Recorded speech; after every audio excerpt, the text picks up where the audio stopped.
ადამიანი ყოველთვის ცდილობდა დაეტოვებინა კვალი. ჯერ კლდეზე ხაზავდა, მერე კედელზე ხატავდა, შემდეგ ტილოზე. არა იმიტომ, რომ სამყარო ლამაზი გაეხადა. არა იმიტომ, რომ საკუთარი არსებობა დაემტკიცებინა. ხელოვნება მაშინ ჩნდება, როცა სიტყვა აღარ ყოფნის ადამიანს. როცა აზრი ზედმეტად მძიმეა ენისათვის. სიჩუმე იწყებს ლაპარაკს. ხატვარი არ არის უბრალოდ ადამიანი, რომელიც ხატავს. ის სიცოცხლეს ზოგჯერ პასუხის გარეშე წტოვებს. ზოგჯერ იმ იმედით, რომ პასუხი საერთოდ არ არსებობს ამ კითხვაზე. დღეს ჩვენ არ ვსაუბრობთ ნახატებზე, როგორც ნივთებზე. დღეს ვსაუბრობთ ადამიანის ფერი, რომელიც სამყაროსთვის უკვე სავსეა ტკივილით, სინათლით და სიყვარულით. დღეს ჩვენ სტუდიაში მხატვარი და ეს არის საუბარი არა მის ნამუშევრებზე, არამედ იმაზე, რაც მის მიღმა დგას. გამარჯობოთ, დღეს ჩვენი სტუმარია მხატვარი ქეთი მერგვილაძე. ქეთა, მზად ხართ საუბრობთ დროის გარეშე? დიახ, რა თქმა უნდა, ხელოვნებისთვის ყოველთვის გამოვყოფ დროს. უღრმესი მადლობა. მაშინ პირველ კითხვას დაგისვამთ. ხელოვნება ჭეშმარიტების ძიება თუ მისი უფრო შექმნა? გიპასუხებთ, მაგრამ მანამდე მინდა ძალიან დიდი მადლობა გადაგიხადოთ, რომ მომიწვიეთ თქვენ სარეჩოლებრივ სტუდიაში და მინდა წარმატება უსურვო თქვენ სტუდიას. პირიქით უღრმესი მადლობა. რაც შეეხება თქვენ კითხვას, გამიმეორეთ? ხელოვნება ჭეშმარიტების ძიება თუ უფრო მისი შექმნა? ორივე და მე ვიტყოდი, რომ საკუთარი თავის ძიება უფრო მეტად. ძალიან კარგი. არსებობს თუ არა სილამაზე ადამიანის გარეშე? არსებობს, მაგრამ ვფიქრობ, რომ მაინც ადამიანი ქმნის იმ სილამაზეს, ოღონდ სულიერ სილამაზეს და ბუნებრივ სილამაზეს. ფერი უფრო ცვლის სამყაროს თუ მის რეალობას აღწევს? იცით რა, კი, ცვლის სამყაროსაც და რეალობასაც აღწევს და გააჩნია მხატვარს ყველას ჩვენი ინდივიდუალური სტილი გვაქვს, ხო? მე ვიყენებ თბილ ფერებს, არსებობს უფრო მჭახე ფერები, მაგალითად არ ვარ მჭახე ფერების მოყვარული. და არის კიდე, რა თქმა უნდა, გრაფიკა, ვინც შავ-თეთრი შეხატავს. ჩემი ფერები არის თბილი, კეთილი და პოზიტივი მაქვს ყოველთვის. კარგით. მხატვარი არსებობის მოწმე უფრო არის თუ შემოქმედი? პრინციპში ორივეს, მაგრამ მაინც შემოქმედები ვარ. ჩვენ იმიტომ ქვია, რომ ჩვენმა შემოქმედება. ხო, სწორია? გასაგები. შეიძლება იყოს სიმართლე სუბიექტური და მაინც ჭეშმარიტი იყოს ეს. იცით რა, საერთოდ კი სუბიექტურად უნდა იყო, მაგრამ მაინც ყველაფერს უყურე ობიექტურად. ვთქვათ სუბიექტური არ შეიძლება. არ ვარ თან, არ. და ხატვა არჩევანია თუ აუცილებლობა? გააჩნია ვისთვის, ჩემთვის არის აუცილებლობა, იმიტომ რომ როდესაც ხარ მხატვარი სულით ხორცამდე დაფრჩხილით, რა თქმა უნდა მე არ შემილი არც ერთი დღე ხატვის გარეშე, ესე მგონია რომ ვარ ინვალიდი, როდესაც არ ხატავ. ქეთა მერგვილაძისთვის სად მთავრდება ავტორი და სად იწყება მაყურებელი?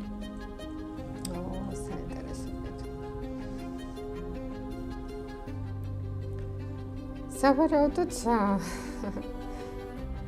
როდესაც აი მაგალითად ასევე იცით რომ მე ვარ მწერალიც. ძალიან მიყვარს როდესაც ჩემი მკითხველები ძალიან სიყვარულით და სითბოთი გამოხატავენ თავის დაბეჭდილებებს ჩემი წიგნის შესახებ. აი ეს არის ჩემთვის ზუსტად მაყურებელიც, მკითხველიც და მანდ იწყება ქეთა მერგვილაძის მაყურებლის როლში ყოფნა. განსაკუთრებით კიდე მიყვარს ბატონო თენგის, როდესაც არაერთ გამოფენაში ვიღებ მონაწილეობას, როდესაც ჩემ ნახატებს ათვალებენ მონებენ, ვინ არის მხატვარი. ეს ჩემთვის ძალიან დიდი პატივისცემა და ძალიან დიდი ბედნიერება, როდესაც კარგად აღიქვავენ. ძალიან კარგი. იცით რა, მაინტერესებს ხელოვნება თავისუფლება ვიცი, რომ თავისუფალი თუ არ არის მხატვარი, ის ვერ შექმნის ვერაფერს. და ხელოვნება შეიძლება პასუხისგებლობის გარეშე. პასუხისგებლობის გარეშე. საერთოდ ამბობენ, რომ ეხლანდელი თანამედროვე ხელოვნება ყოველგვარ ჩარჩოს სცილდება, ხო სწორია? ხშირად ზღვარს გადაცილებულია, ისეთ რაღაცები იყიდება, შეიძლება გავგიჟდეთ ისეთ მილიონებად სოტბის აუქციონზე იქნება თუ კრისთვის. მაგრამ მე ვფიქრობ, რომ რაღაცა ის ზღვარი ადამიანურობის და ის აუცილებლად უნდა დაიცვა. აუცილებლად. იმიტომ რომ პასუხი ყველაფერი რაც შენ მოგივა და შენ ეს ყველაფერი დახატო, ისე არ შეიძლება, ისევ როგორც დაწერო.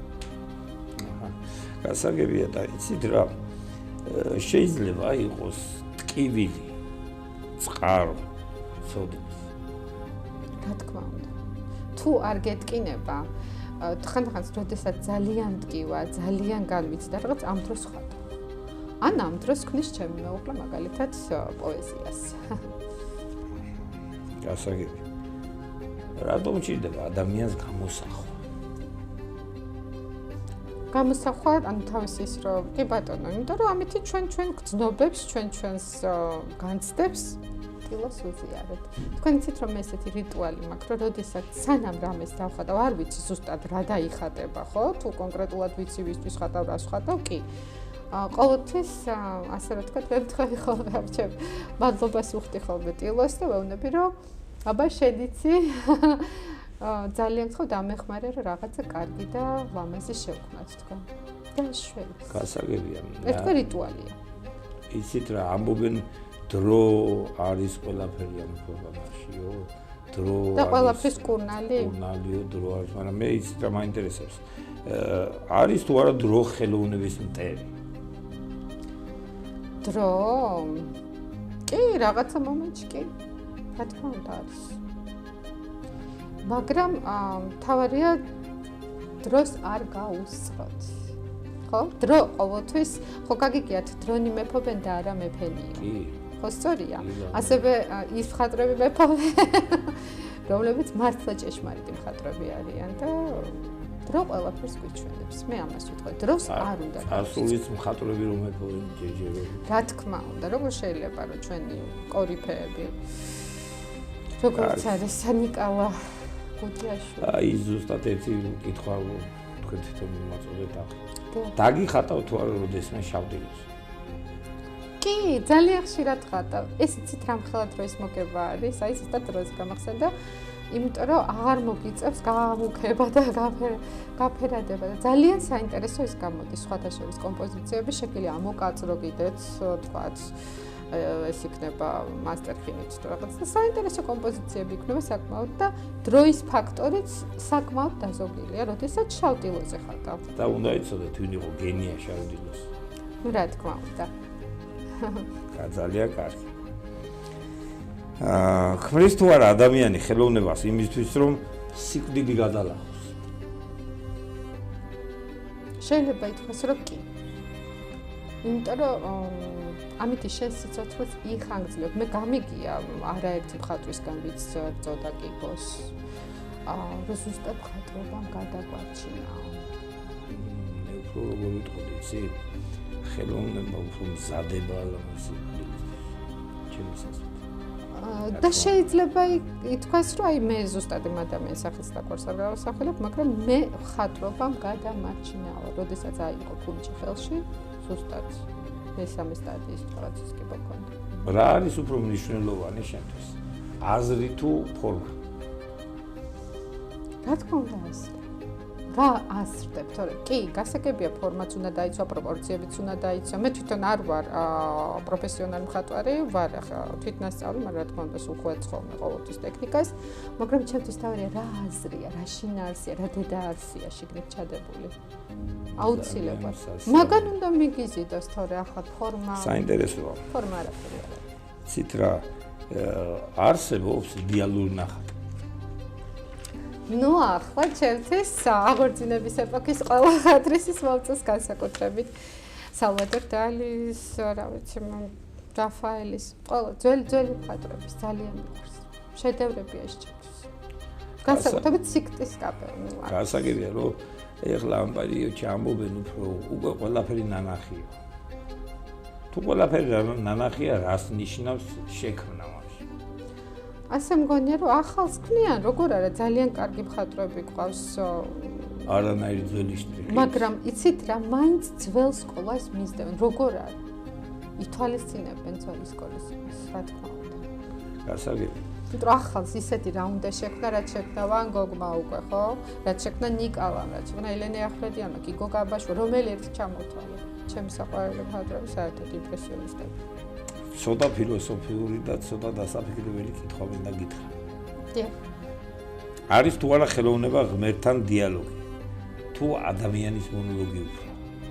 იცით რა, საკმაოდ საინტერესო შეკითხვაა და ესე უცებ ვერ გიპასუხებთ, უნდა დაფიქრება, მაგრამ ჩემთვის პირადად მე საუბრობ ღმერთთან. დიახ. ძალიან ბევრ ნახატში ყოველთვის მაქვს ხოლმე ან სხივები გადმოდის ჩემი ნახატიდან, აი ნებისმიერი, თუნდაც ავიღოთ ჩემი დედაბუნების გაღვიძება, აუცილებლად გამოგიგზავნთ მაგ ნახატს, საიდანაც იბადება ახალი ნაყოფი, ყველაფერი და ზემოდან ჩამოდის სხივები. ანუ ღვთიური კურთხევა არის ეს, რა თქმა უნდა, ღმერთთან დიალოგია. და თქვენ გაინტერესებათ მე ამ კითხვაზე რა მექნებოდა პასუხი? რა თქმა უნდა, დიახ, თქვენ ეძებთ. ამ კითხვაზე მე ესეთი პასუხი. ეს არის ხატვა ჩემთვის. ჩემი თავის მონოლოგი, რომელიც აუცილებლად უნდა წაიკითხოს ღმერთს. საინტერესოა. კი. მე ესეთი პასუხი მექნებოდა. ძალიან საინტერესოა. შეიძლება თუ არა ხელოვნება იყოს ამორალური. აი იმ თემაზე მივედით, რასაც და გადაცემის დაწყებამდე საუბრობდით. ხელოვნების ყველა სფერო გეტყოდით მე. ყველა სფეროში უკვე არის, არ ვიცი რა ხდება. ქაოსი. რა თქმა უნდა. და მე ვფიქრობ ეს ზღვარი და ეს ცენზურა უნდა დაიცვას აი ეს მიმდინარეობა ხო არის ხატრობაში, ნიუ თვალწინ. დიახ. რომელიც ამას ყველაფერი არის ეხლა 21 საუკუნეში ყველაფერი მოსულა. ნიუ წარმოსულია მე-18 საუკუნიდან მე ეგრე ვიცი. დიახ. ვარ ვცდები. მე-18 საუკუნე ხოლმე. რა რჩება, როცა ნახატს აზრს მოვაშორებთ? სიცარიელე და გამოფიტულობა. თუ აზრი არ აქვს ნახატს, რა ლამაზი ფერებიც არ უნდა იყოს და რა ლამაზი ფიგურაც არ უნდა იყოს და ჩამოყალიბებული, ის დაკარგავს თავისას და ღირებულებას. გავჩერდი. იცით რა კითხვა არის ესეთი? არის სიჩუმე ხელოვნების ნაწილი? არის. და რა მომენტში? რა მომენტში, როდესაც შეიძლება ესე დადუმდე, როდესაც აი ეს დიდ მხატვრების ნახატს უყურებ, როგორც არის რემბრანდტის, ნებისმიერი მის სტილო ავიღოთ, შეიძლება დადუმდე უბრალოდ და გაჩერდ, ისე როგორც რაფაელის. თქვენ ალბათ გინახავთ სიქსტის კაპელა ახლოდან, ეს არის ენით აუღწერილი შექმნება, რომ შენ მასთან შედარებით არაფერი არ აქვს. იქ დრო ჩერდება. და წამიიღინე. ძალიან სასიამოვნო. თქვენ ნახატების რომელ გალერეაში ისურვებდით? ეხა ესეთი ამბიციური ნამდვილად არ ვარ, მაგრამ ისე სიამოვნებით ლუვრში ყველა ლუვრში მიდის და რატომაც არა ლუვრის საგამოფენო სივრცეში. იმიტომ რომ ყველა ჟანრი მაქვს აბსტრაქციული, მაქვს ასევე კონკრეტიკაც და კომპოზიციები და ასევე მე ვარ მხატვარი ილუსტრატორი. ნახო ჩემ წიგნებს მე თვითონ ვაფორმებ. გასაგებია და ზუსტად თქვენი ადგილი მე ლუვრს არ ვიტყოდი, მე უფრო სხვას ვიტყოდი, სხვა დაწესებულებას. აბა საინტერესო? ერმიტაჟში. ერმიტაჟშიც ეს ძალიან დიდი პატივი იქნება. კარგით. რა განსხვავება ლამაზსა და ჭეშმარიტ შორის? ჭეშმარიტი, რა თქმა უნდა, მე ავირჩევდი ჭეშმარიტებას. განსხვავება რა არის? ლამაზი შეიძლება ხეც იყოს, ლამაზი შეიძლება ყვავილიც იყოს. ხო გაგიგეთ უსუნო ყვავილის ამბავი. შეიძლება იმაში არც არაფერი უსუნო ყვავილი რო ჩადეს ვარდთან და რაღაც მერე გადაედო იმას სუნი, თორე არაფერს არ წარმოადგენდა, არაფერი არ იყო. ასე ადამიანიც. შენ თუ ჭეშმარიტი, შენ თუ ნაღდი, რასაც ქვია, ადამიანი ხარ და სუფთა, ხო? ეს რა თქმა უნდა უფრო მეტად ფასობს, ვიდრე შენ იყო ლამაზი, სილამაზე წარმავალია. კარგით. თავი შინაგანი. ცოტა ერთი რთული კითხვა დავსვათ. დავსვათ. კიდე ისეთი. თუ არსებობს ნახატი, რომელსაც ვერავინ არ ნახავს, მაგრამ არსებობს. მალევიჩის იმასხარებს. ანუ არსებობს, მაგრამ როგორ? თუ არსებობს ისეთი ნახატი, რომელსაც ვერავინ არ ნახავს, მაგრამ ეს ნახატი მაინც არსებობს. გინდა გითხრათ, ჩემი აზრი. ნუ ძალიან ფილოსოფიური კითხვა დავუშვით. ალბათ 64. არ ვიცი. ალბათ 64. რომელიც კი, ოდესღაც ნახავთ, მაგრამ რეალურად ჩვენ ხო ვერ ვხედავთ ამას. ალბათ ეს. კი, ყველა თავისი გადმოცემით ამას ხატავს, მაგრამ რეალურად მე არ ვნახავს. ძალიან კარგი. ხელოვნება საერთოდ არის რაიმეს კონკრეტული პასუხი არის თუ მუდმივი კითხვა არის ხელოვნება? რა თქმა უნდა, მუდმივი კითხვა, მუდმივი განვითარება. ყველა ხელოვანი ესე უნდა იყოს, ყველა უნდა იყოს ძიებაში და კითხვის ნიშანი უნდა ქონდეს ყოველთვის, რომ მერე რა, აი მერე რა უნდა ვქნათ. არ უნდა გაჩერდეთ. ნახატის მნიშვნელობა ვის ეკუთვნის? დამთვალიერებელს თუ ხატვარს? რა თქმა უნდა, ხატვარს. რა თქმა უნდა. შენია საკუთარი და შენ უფრო კარგად აღიქვავ. თუმცა ძალიან კარგი კითხვა არის, დამთვალიერებელი, ძალიან ბევრჯერ მინახავს თქვა აბსტრაქციები, ხშირად რომ დავდივარ გამოფენებზე, აი როგორ აღიქვავთ თქო. სხვადასხვა მხატვრის. ზოგი იმას აღიქვავს, ზოგი იმას ხედავს, ზოგი ამას, მაგრამ საინტერესოა თვითონ მხატვარმა რა ჩადო, რა არსი და ასე რომ ვთქვათ, რა მნიშვნელობა. ერთ-ერთი ესეთი პატარა ნოველა არის, ჩემი მეგობრის ნოველა არის. უბრალოდ მხატვარი ბიჭი არის, დახატავს ნახატს, შეუყვარდება ეს ნახატი და მე ეძებს ამ გოგოს. და დამთავრება ისეთი აქვს, რომ აი ეს გადის პერიოდები რაღაც ხან იმას მიიღება. პორტრეტი იყო? პორტრეტი იყო? საინტერესო. და შეუყვარდება და ბოლოში ეს ყველანაირი სიდუხჭირე გადაწყდება თავს და ბოლოში ხდება ესეთი რაღაც, რომ მთვრალი იღვიძებს სასაფლაოზე და ახედავს და სასაფლაოს ქვაზე ზუსტად ის ნახატია, რაც ნახატი თვითონ დახატა და ყველაზე მეტი კაი იქ რაც მომეწონა, ხო, რა მომეწონა. გარდაცვალების და დახატვის თარიღი ერთმანეთს ემთხვეოდა. აი თქვი თუ ხო არა ისედაც არსებობს ესეთი უღთიური და სამყაროს კანონების სხვანაირია. ეს მე იმიტომ მოგიყევით თუ არსებობს წმენა ხატვაში. არსებობს და აი მე კიდე გეტყვით ჩემს საყვარელ მოთხრობას ეს არის რა თქმა უნდა ო ჰენრის უკანასკნელი ფოთოლი თუ გახსოვთ აი ეს არის ჩემთვის შედევრი როდესაც მან ისეთი ფოთოლი დახატა რომ აი ამ ფოთლის წყალობით ის ავადმყოფი გოგონა გამოაჯამთელა ეს უკვე მიღწევა არის იმ ხატვისთვის თვითონ კი გარდაიცვლება მართალია მაგრამ იმ გოგონას რო გაეხარა და სამუდამოდ ეს ფოთოლი მის თვალთახედვის არეში ყოფილიყო მან მართლაც შედევრი დახატა მე ვფიქრობ და რა თქმა უნდა არსებობს ხო და ნამდვილად ეს კითხვა მქონდა და გამეცი პასუხი ეხლა შეიძლება თუ არა ხელოვნებამ შეცვალოს ადამიანის ბუნება ხო აუცილებლად შეცეს. იცით რა, კი არსებობენ, ამბობენ რომ ხატვარი ადამიანი შეუძლებელია იყოს ბოროტი, მაგრამ იცით რა, არა, როგორ არის, ამბიციურებიც არიან, ისეთებიც არიან, ისეთებიც, მაგრამ ყოველთვის იგრძნობა იმ ხატვრის ხასიათი მის ნამუშევარში, აუცილებლად იგრძნობა ის როგორი ადამიანი არის. და რა მიდრეკილება აქვს, რა ფასეულობებს და იმას ანიჭებს უპირატესობას. რატომ ხატავს ადამიანი?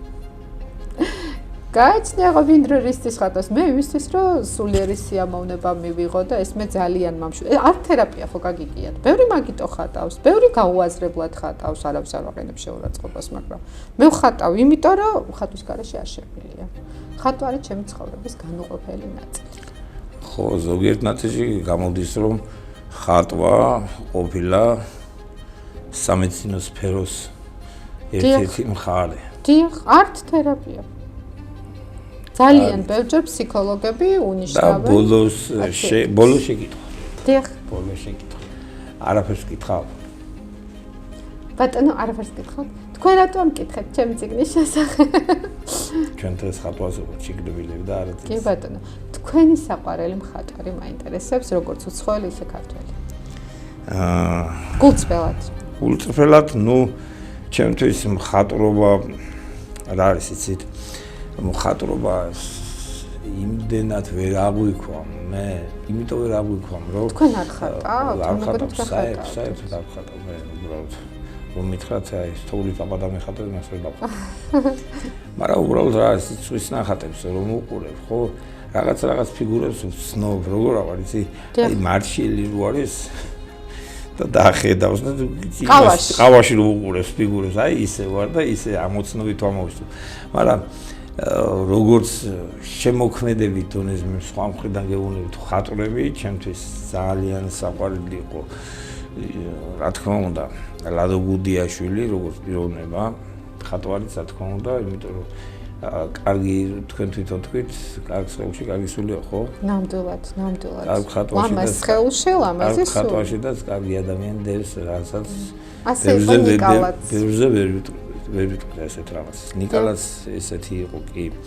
და დიდ მხატვრებზე რო გითხრათ, ვან გოგი რატომღაც მის ნახატებს, როცა ვხედავ მის ნახატებს, რაღაც ბავშვობას და ბავშვის სამყაროს უყურებში და ეს ბავშვობა ხო სილაღე არის. იმიტომ რომ გულწრფელი.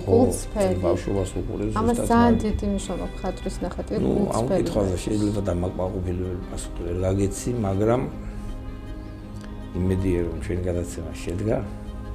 კი, მფიქრობ ძალიან საინტერესო გამოვიდა. მადლობა თქვენ. კარგად ზრდათ. კარგად წანდებოდეთ. ხელოვნება არ გვასწავლის როგორ ვიცხოვროთ, ის უბრალოდ გვაიძულებს დავფიქრდეთ. ცხოვრობ თუ არა საერთოდ.